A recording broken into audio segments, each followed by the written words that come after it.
Hello everyone, আশা করি সবাই ভালো আছো। অলরেডি বৈশাখ মাস শেষের দিকে কৃষক তার আবাদি জমির ফসল ঘরে তুলছে। কৃষক তার প্রাপ্য যে ফসল সে ঘরে তুলতে পারতেছে, এতে সে খুশি। তো অলরেডি আমিও একটু শহর থেকে একটু দূরে।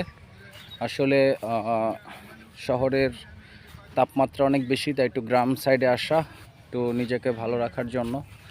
অলরেডি যে আমার পেছনে এই পুরো জায়গাটা হচ্ছে তোমার ধান শুকানো হয়েছে। অলরেডি ধান শুকানো শেষ, এখন হচ্ছে যে তোমার ধানগুলো বাসায় নেওয়া হবে। তো তার থেকে বড় বিষয় হচ্ছে যে কৃষক অলরেডি তার ধান মারাচ্ছে এবং ধানগুলোকে প্রসেস করতেছে।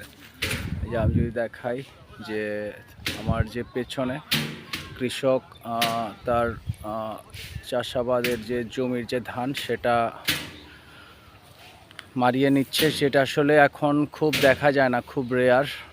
এত বড় বাড়ির সামনে উঠান, গরু ছাগল, আসলে এগুলি আমাদের যে গ্রামীণ বাংলা বা গ্রাম বাংলার সেগুলোর একটা ঐতিহ্য বহন করে। আসলে আমাদের পূর্বপুরুষরা কিন্তু ঘরোয়া যে চাষাবাদ সেগুলো করে তারা জীবনযাপন করছে। হয়তো আমরা উন্নত লাইফ লিডের জন্য ঢাকায় যাই বা উন্নত জীবনযাপনের জন্য গ্রাম বা জন্মস্থান ত্যাগ করি, যেটা আসলে খুব প্যাথেটিক একটা ব্যাপার। আপনার কোনো না কোনো একটা সময় আপনার যে জন্মস্থান, আপনার যে মাটির যে ডাক বা মাটির যে গ্রাণ, সেটা নেওয়ার জন্য আপনাকে গ্রামে আসতেই হবে। সো এই যে আমার পেছনে যে বাড়িটা দেখতেছেন, সে বাড়িতে হচ্ছে গরু ছাগল, তাদের নিজস্ব চাষাবাদের ধান টান কি নাই সব আছে।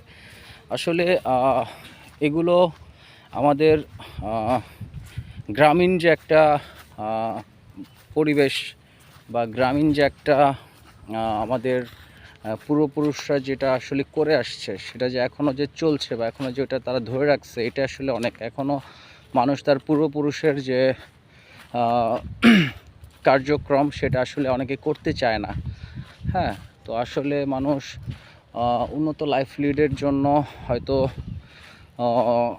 গ্রাম ত্যাগ করে বা তার জন্মস্থান ত্যাগ করে, কিন্তু বাট এটা কখনো ভুলে যাওয়া ঠিক না। কারণ এটার মাধ্যমেই হচ্ছে আমাদের পূর্বপুরুষরা তাদের জীবনযাপন বা আমাদের পরিবার যে খরচ সেটা বহন করছে, তারাও চলছে। তো এই জিনিসগুলো হচ্ছে কি হয়তো একটা টাইমে দেখা যাবে না, হয়তো একটা টাইমে এই জিনিসগুলা আমরা আমাদের নেক্সট যে জেনারেশন বা নেক্সট যে প্রজন্ম, তাদেরকে হয়তো মুখে বলতে হবে বা শোনাইতে হবে রূপকথার গল্পর মতো, যেটা আসলে খুবই প্যাথেটিক আমার কাছে মনে হয়। যে আসলে যে গ্রামীণ যে একটা পরিবেশ, সেটা হয়তো একটা টাইমে আর থাকবে না। সো অলরেডি আমরাও হাঁটতেছি গ্রামীণ পথে, গ্রামীণ রাস্তায়।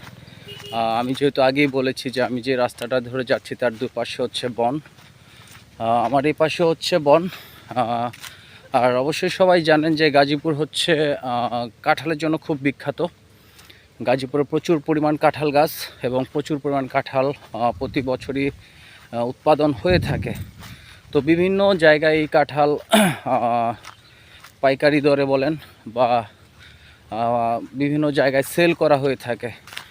সো যে একটা গরম পড়ছে বর্তমানে, সেই গরমে আসলে এই সময় কাঁঠালগুলো পাকবে, আম জাম কাঁঠাল লিচু এগুলি পাকে।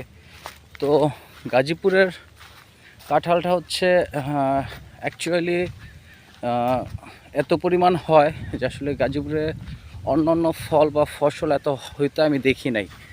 তবে আর কোন কোন জেলায় কাঁঠাল বিখ্যাত আমি জানি না বা কাঁঠালের স্বাদ কেমন, বাট গাজীপুরের জন্য বা যেহেতু আমি গাজীপুরে, তো কাঁঠালগুলো আমার কাছে খুব ভালো লাগে পার্সোনালি।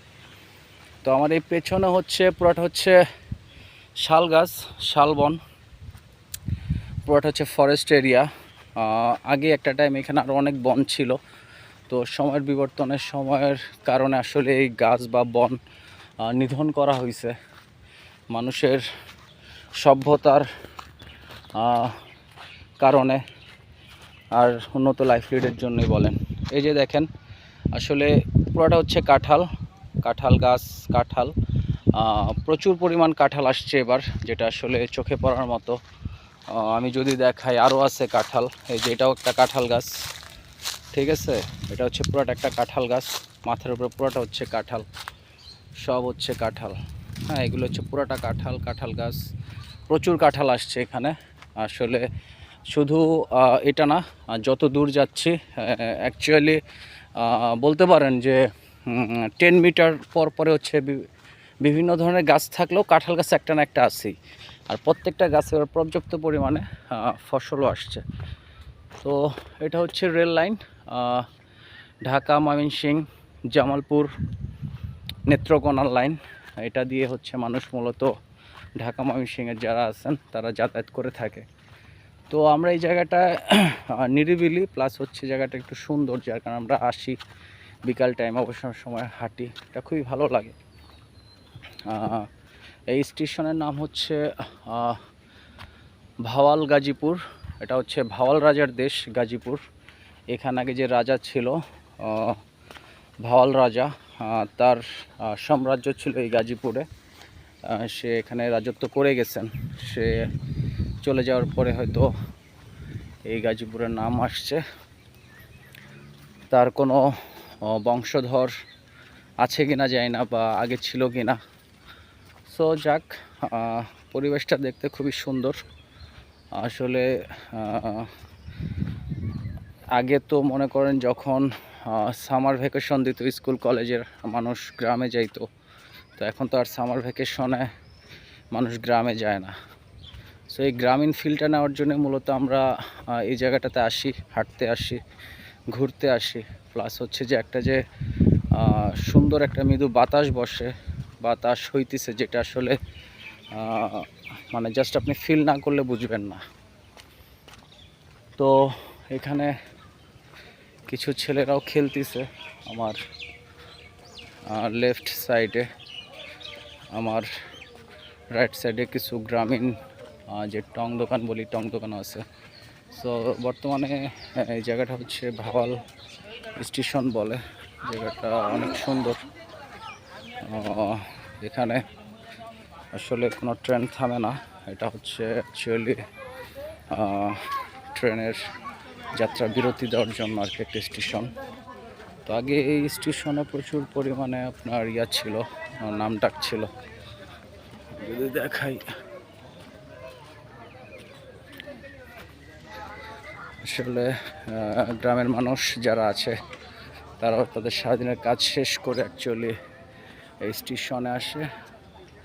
এই স্টেশনে এসে বসে গল্প করে, আড্ডা দেয়। অনেকে বসে আছে অলরেডি। সো এই স্টেশনের বিশেষত্ব হচ্ছে এই ঘরটা, এই ঘরে আগে টিকিট কাটা হইতো। এখানে নানান ধরনের মানুষ আসে ঘুরতে আসে। সো অলরেডি মাগরিবের আজান হচ্ছে। নেক্সট কোনো ব্লগে, নেক্সট কোনো ভিডিওতে আবার দেখা হবে। সবাই ভালো থাকবেন, সুস্থ থাকবেন, নিরাপদে থাকবেন। আল্লাহ হাফেজ।